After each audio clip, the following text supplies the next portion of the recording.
जय हिंद। आप सभी प्यारे बच्चों का आपके YouTube चैनल राठौर क्लासेज में हार्दिक स्वागत है। मेरे प्यारे बच्चों, आज की इस क्लास में हम लोग फिजिक्स के सेकंड पेपर से चैप्टर का नेम है प्रकाश का ध्रुवण।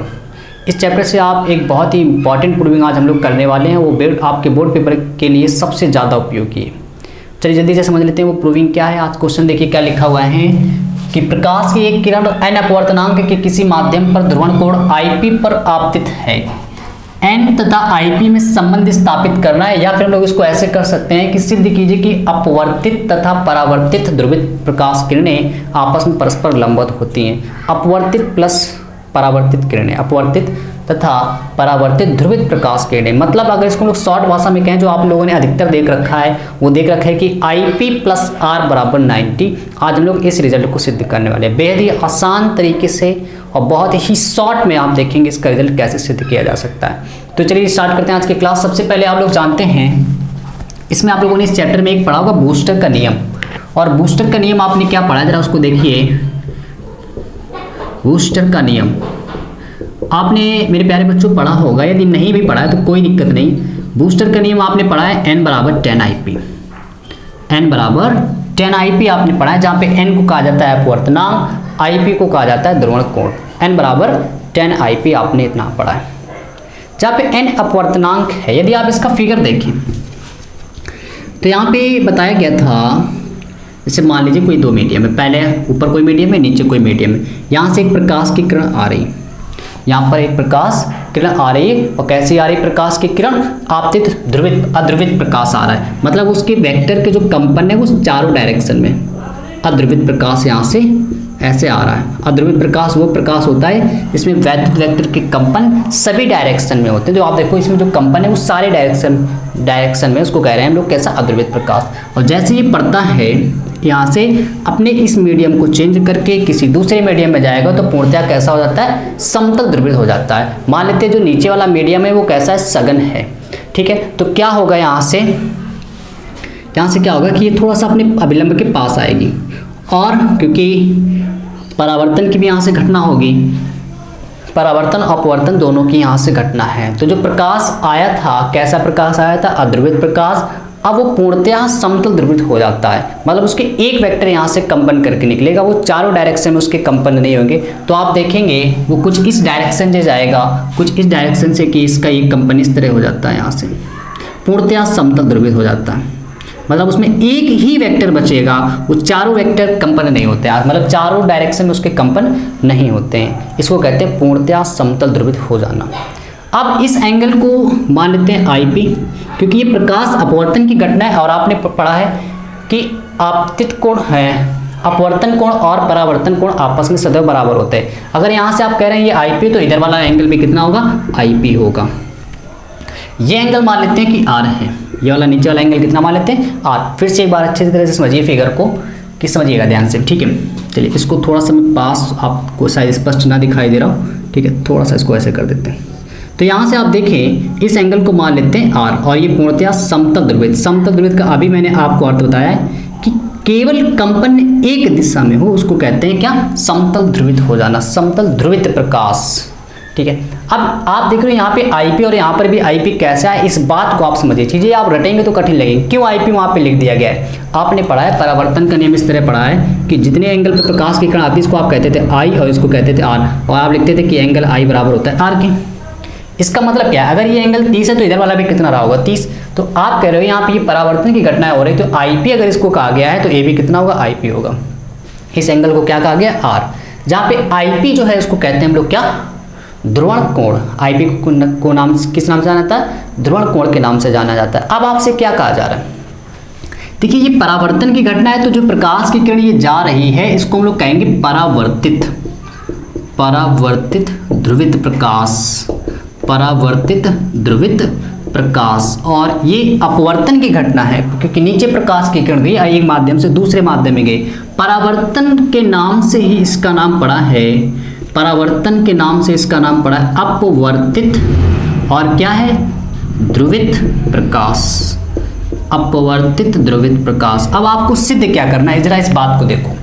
आपको जो सिद्ध करना है इस बात को देखिए, करें सिद्ध कीजिए कि अपवर्तित तथा परावर्तित ध्रुवित प्रकाश किरणें परावर्तित और अपवर्तित दोनों कैसे होती हैं, लंबवत होती है, मतलब इन दोनों के बीच का जो एंगल है वो 90 है। अब आप अच्छे जरा एक बात को देखिए, यहाँ से बहुत अच्छे से देखिएगा, ये एंगल 90 है और ये क्या है, परपेंडिकुलर यानी कि नॉर्मल है, अभिलंब है, और एक रेखा में पूरा जो कोण बनता है वो 180 का बनता है। आपको बखूबी पता है इस बात को कि एक रेखा में हमेशा अगर एक पूरे कोण की बात की जाए तो 180 अंश का कोण है। अब आप जानते हो ये पूरी रेखा में अगर 180 अंश का कोण है, बीच में यहाँ से 90 बन रहा है, तो ऊपर जो ये IP बचा, ये R बचा, अगर इन दोनों को हम लोग जोड़ दें तो जिसका सम आएगा, इसका जो योगफल आएगा वो भी 90 ही आएगा। क्यों?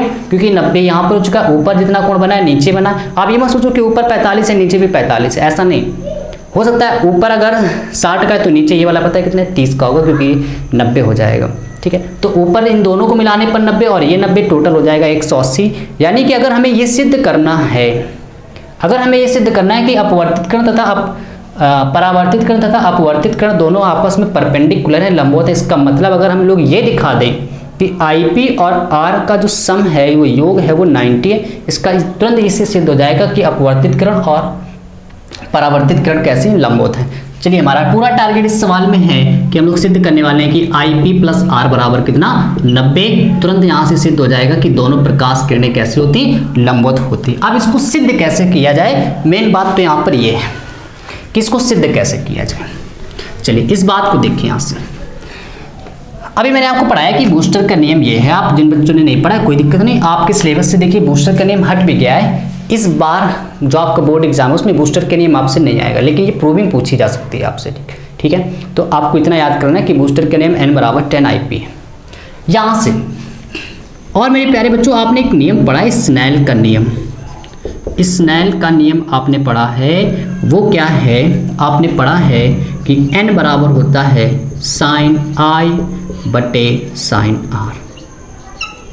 n बराबर होता है साइन I बटे साइन R।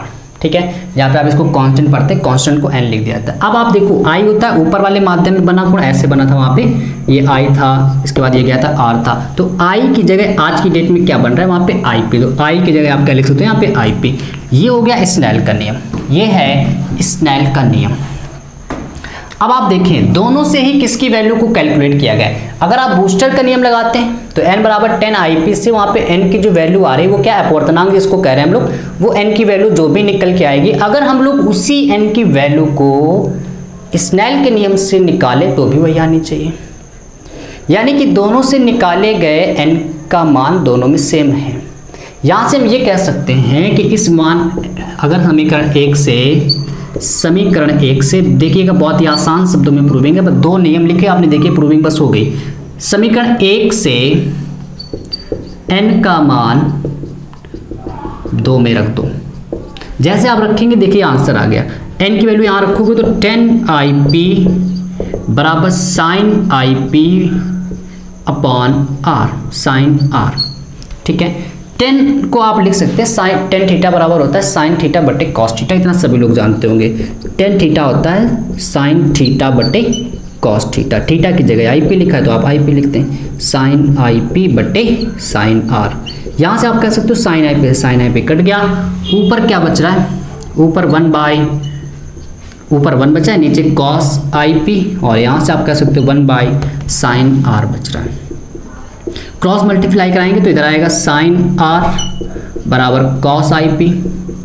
यहाँ से आप किसी एक को आप क्या करें, किसी एक को आप साइन के, अगर आप कॉस को कह रहे हैं तो उसको साइन बना दिए, साइन को आप कॉस बना सकते हैं। कैसे बना सकते हैं, इसको देखिए आप, साइन R, इसको आप लिख सकते हैं कॉस थीटा को आप लिख सकते हैं sine 90 minus theta, 90 minus theta, theta की जगह आप IP लिखा है, 90 में आप देखेंगे कॉस थीटा को आप साइन 90 माइनस थीटा लिख सकते हैं, इतना जानते होंगे आप। साइन कट गया, R बराबर 90 माइनस IP, R बराबर 90 माइनस IP पर आप इधर भेजते हैं तो ये माइनस का इधर आएगा प्लस का, तो IP प्लस R बराबर 90, IP प्लस R बराबर 90। तो आप देख रहे हैं कितना ही आसान था ये। बस आपने क्या किया, स्नेल का नियम लिखा, बूस्टर का नियम लिखा, दोनों से n को आपने क्या किया, जिन बच्चों को थोड़ा सा ये लैंग्वेज कठिन लगती है कि सर ये लाइन कैसे हो गई, तो आपको बस केवल ट्रिक से याद कर लेना, ऐसा होता नहीं, केवल ट्रिक से याद कर लेना कि ये n से n कट गया। यहाँ से जैसे n से n कट गया तो आप कहोगे सर ये n की जगह कटेगा तो इधर से बचेगा 10 IP और यहाँ से बचेगा ये 10 को लिख दिया साइन बटे कॉस, ये कैंसिल, क्रॉस मल्टीप्लाई कराया कॉस को आपने लिख दिया है साइन 90 माइनस थीटा, साइन से साइन कैंसिल हो गया, यहाँ से क्या बच रहा है आर, यहाँ से बच रहा है 90 माइनस आई पी, इस आई पी को आपने इधर भेज दिया तो आई पी प्लस आर बराबर 90। और मुझे यही सिद्ध करना था। इससे क्या पता चल रहा है कि ऊपर वाले आई पी और नीचे वाले आर का अगर सम कर दिया जाए, उनका योग कर दिया, उनको जोड़ दिया जाए तो वो कितना आ रहा है 90 आंसर आ रहा है। अगर ये 90 है तो बीच में पता है कितना बचेगा, फिर 90 बचेगा। इसका मतलब जो 90 बीच वाला बन रहा है वो किन दो रेखाओं के बीच में बना है। अगर आप इसको देखें तो ये 90 किन दो रेखाओं के बीच में बना है, कौन सी किरण, परावर्तित ध्रुवित प्रकाश है, और नीचे वाली कौन सी, अपवर्तित ध्रुवित प्रकाश है। अगर दोनों के बीच में 90 का एंगल बन रहा है, इसका मतलब है दोनों ये प्रकाश जो किरणें हैं वो कैसे आपस में परपेंडिकुलर है। और मुझे वही सिद्ध करना था कि सिद्ध कीजिए कि अपवर्तित तथा ध्रुवित, सिद्ध कीजिए कि अपवर्तित तथा परावर्तित ध्रुवीय प्रकाश किरणें आपस में कैसे हमेशा लंबवत होती हैं, परपेंडिकुलर होती हैं। तो आपने देखा कितना आसान इसका प्रूफ था। मेरे प्यारे बच्चों, कल की क्लास में हम लोग प्रकाश के ध्रुवण यानी इसी चैप्टर के न्यूमेरिकल भी लगाएंगे। वो सारे न्यूमेरिकल मैं आपको लगा के दिखाऊंगा जो अभी तक के यूपी बोर्ड पेपर में पूछे गए। तो मिलते हैं हम लोग कल। जय हिंद, गुड नाइट।